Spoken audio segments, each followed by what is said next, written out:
Bonjour! Ça y est, le 16e à Paris va savoir ce que c'est enfin que de vivre avec des migrants.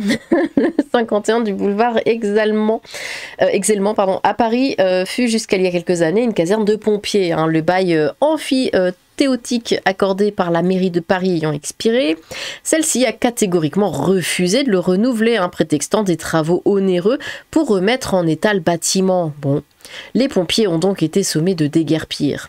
Dans la foulée, la mairie de Paris, en catimini avant d'être contrainte de le rendre public, a transformé le bâtiment en foyer pour migrants. Elle vient d'estimer que le bâtiment n'était pas assez prestigieux et a donc engagé de lourds travaux pour en faire des logements sociaux dont l'écrasante majorité sera attribuée à des familles issues de certaines immigrations. Coût pour les finances publiques, 30 millions d'euros. Les habitants du 16e se plaignent. Mais qui a voté et régulièrement réélu ces quérulents Cotelleux et autres orfèvres de la capucinade, les mêmes qui s'en plaignent aujourd'hui à leur stop ou encore? Voilà. Non mais le 16e, c'était sûr que ça allait venir chez vous. En fait, il y a tous ces bobos gauchistes là, parce que c'est vraiment le terme, qui sont tous pro-migrants, mais parce qu'il n'y en avait pas chez eux. Moi, je connaissais des gens qui habitaient dans le 16e arrondissement de Paris. C'était des gauchistes, mais pur et dur. Vous savez, du pro Black Lives Matter, du pro tout ce qu'il y avait de mal, en fait. Ils étaient toujours pour. Et maintenant que ça arrive dans leur quartier, ils se plaignent. Parce que tant que c'est pas chez eux, ça n'existe pas, vous voyez. C'est ouais, on se plaint pour rien, gna gna gna. Bon, voilà ce que l'on appelle un départ en fanfare. Hidalgo met les bouchées doubles pour détruire Paris puisque c'est son dernier mandat. J'en peux plus de ces gauchos, ils font exactement ce qu'ils veulent. Quand et comment arrêter ce fléau? À Paris en visite, j'ai croisé surtout des Français SDF, un qui m'a dit je suis gaulois mais l'État aide les autres, c'est injuste. Un autre, un vieux mendiant qui s'est carrément mis à pleurer dans le métro, quelle société malade aide les autres avant les siens. Bah la France.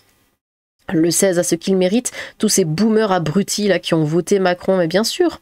Pourquoi accueillir tous ces migrants et l'État dépense autant notre argent pour les loger, nourrir et avantages sociaux alors que les Français n'en veulent plus? Ils en ont rien à foutre, mais il y a des accords, il y a des trucs, c'est pas normal qu'ils fassent ça. Il y a des choses qui ont été signées et c'est pas normal.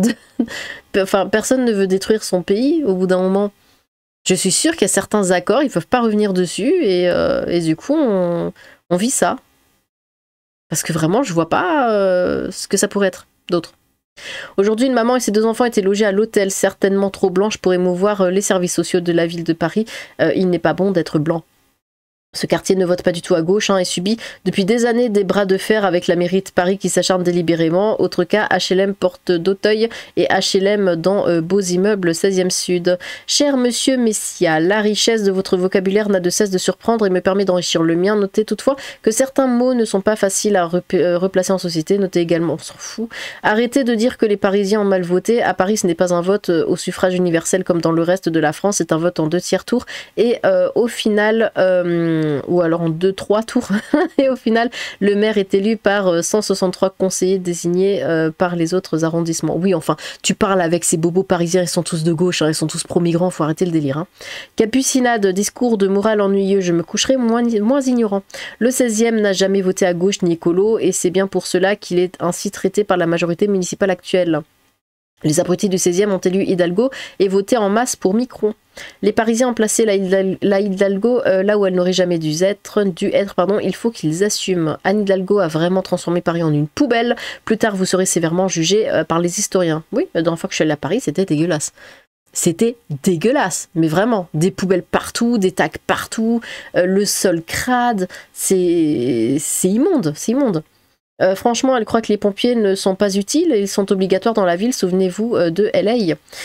Personne ne vote pour la maire de Paris, hélas, un des rares où la gauche n'est pas passée, alors relisez-vous tous. Enfin, ce n'était pas les pompiers mais les gendarmes, donc rien à voir, même si le problème de fond ne change pas avec cette saloperie de mairie.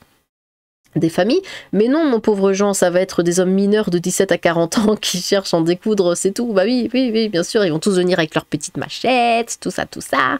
Au moins, en vous lisant, je m'instruis, je ne connaissais pas le mot capucinade, on s'en fout. Les gauchistes du 16e se plaignent de quoi? Maintenant, ils auront des esclaves pour leur servir à bouffer à 4h du mat après la soirée Chemtext. C'est ce qu'ils demandent, non? Pété de rire, ils votent. Moi, dans mon village, il y a 0 M, et tant mieux. Ah bah ça va pas durer. L'autre jour, j'ai encore vu une voilée près de chez moi.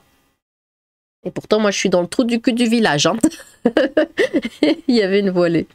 Hidalgo va y loger des migrants. Bon, en parlant de migrants, du coup, la migration, c'est quoi en France? Alors, Avignon, le réseau de transport perturbé après des coups de feu dans le quartier de la Rocade. Albi, un Algérien en situation irrégulière condamné à 10 mois de prison ferme et à une ITF de 3 ans pour violence grave sur un policier et rébellion.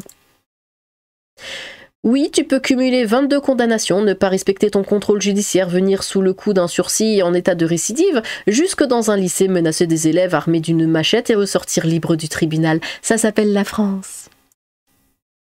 Un migrant africain sous OQTF parlant arabe sort un couteau dans un train reliant Lille à Calais. Il est maîtrisé par un élève gendarme. Espagne, un homme d'origine maghrébine arrêté pour avoir gnolé des moutons, des poneys et des ânes. Un homme armé de couteaux agresse des policiers lors d'un contrôle la nuit à Saint-Martin-Boulogne, dans le 62. Un agent ouvre le feu et le blesse. L'individu est un multicondamné et aurait hurlé à l'Akbar, selon le Parisien. Bon, et à côté de ça, on a les traîtres à la nation. Alors, Saint-Denis retrouve son sommet, pose de la première pierre de la flèche de la basilique et y mettent dévoilé. Même sur l'affiche officielle de l'inauguration de la flèche de la basilique de Saint-Denis, nous sommes effacés, mais ils ont quand même trouvé la place pour une femme voilée. Ouais, on en est là.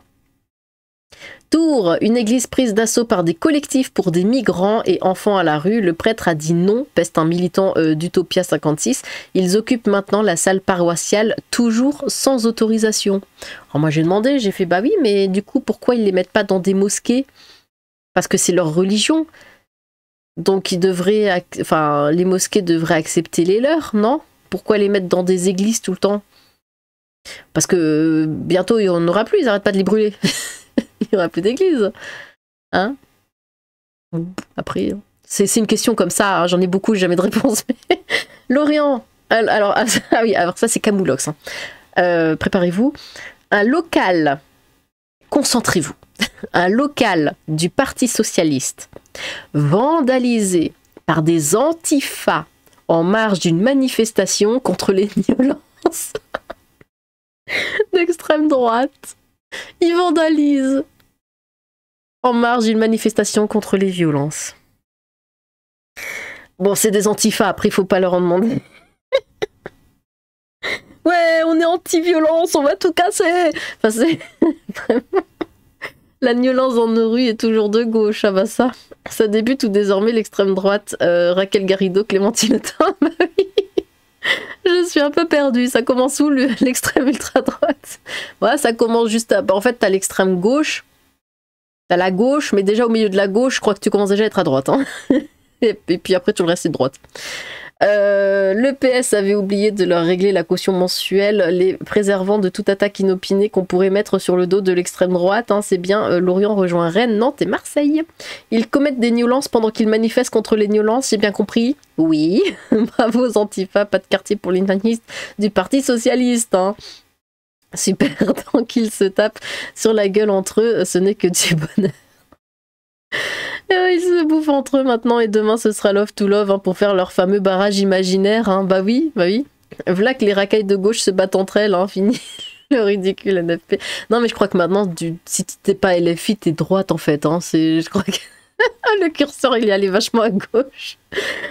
Tant mieux. Mais non, ces êtres ont si peu de dignité qu'aux prochaines élections, ils s'associeront de nouveau. Les uns sans les autres ne sont rien. Ça s'appelle association de malfaiteurs. Ces nions sont capables de violence durant une manifestation contre les violences. Hein. Je crois qu'on a fait le tour. Ah bah ça. Oui, mais c'était le Parti Socialiste National. Hein. Enfin, ou l'inverse, je ne sais plus. Mais en tout cas, c'était des fachos avec des votes et des heures sombres. Entre extrême gauche haineuse et violente et gauche haineuse et corrompue, il y a un point commun, la haine. Contre les violences d'extrême droite, ils vandalisent le local du PS.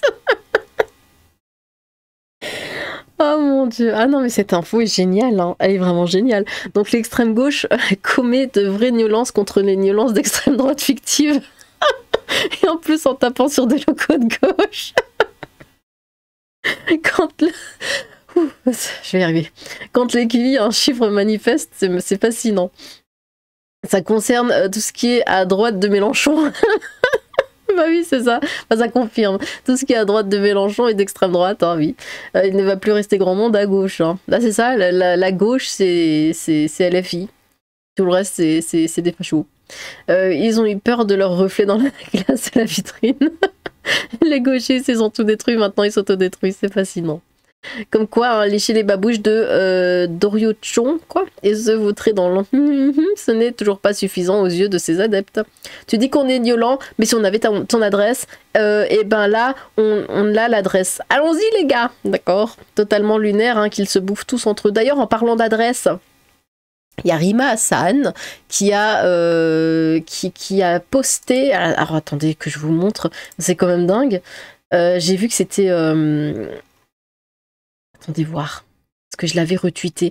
Elle a posté une adresse d'un endroit qu'elle veut clairement que, bon, voilà, qui explose. Hein, disons-le. C'est ici. Israël représente plus de 7% du chiffre d'affaires annuel de l'entreprise Eurolink, basée à Marseille. Les munitions retrouvées sur les corps de centaines de victimes palestiniennes, notamment lors du massacre à la farine, correspondent aux maillons M27 qui permettent les tirs. Adresse de l'entreprise, machin, numéro de téléphone et tout. Rima Hassan en roue libre vient de mettre une cible sur une entreprise marseillaise. Donc elle appelle à faire du ténonisme directement sur X. Voilà. C'est la gauche. C'est LFI. Bon. Ils s'embrouillent entre eux et prochain scrutin, bras dessus, bras dessous, que c'est pathétique. Ah bah oui, hein, faudra bien faire le castor. L'extrême droite, c'est tout ce qui est à droite de LFI hein, et ELV désormais pour eux, complètement allumé. La révolution est comme Saturne, elle dévore ses propres enfants. Le Gorafi est définitivement mort et enterré. D'ailleurs, ça fait un moment que j'ai pas vu le Gorafi. Qu'est-ce qu'ils sont nions. Ça prouve donc que pour ces tout ce qui n'est pas d'extrême gauche est fasciste. Bah oui. La gauche, c'est déjà trop à droite de l'extrême gauche, hein, changez rien, les nonards. Rappel de la doctrine de Staline, tout ce qui n'est pas communiste doit être considéré comme fasciste. Si les néo-fascistes dégradent ce qui appartient à leurs copains, l'extrême gauche s'en prend à la gauche, quelle bonne de nion. Et toujours aucune dissolution de ce mouvement d'extrême gauche. Ah bah non, hein. LFI est en guerre contre le PS, je rigole. C'est quoi du coup l'enfilade intellectuelle pour pouvoir finalement nous mettre ça sur le dos? En général, ils sont suffisamment créatifs pour ça. Bannière d'un pour ces tarés d'antifa, même le PS est d'extrême droite.